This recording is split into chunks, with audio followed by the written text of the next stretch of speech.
14 अगस्त पाकिस्तान की आजादी का दिन।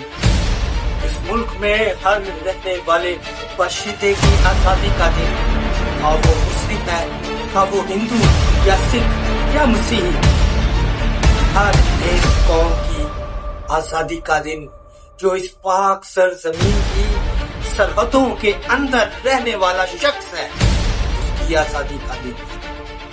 लेकिन क्या हम वाकई आजाद हैं? जब नफरत की आग में कई घर जला दिए गए, कई खानदान तबाह हो गए, न जाने कौन कौन उस हजूम का शिकार बना, क्या वो आजाद नहीं था? जलियांवाला का वाकया और उसके जख्म आज भी हमारे दिलों में बचे और उसमें से खून रसता है।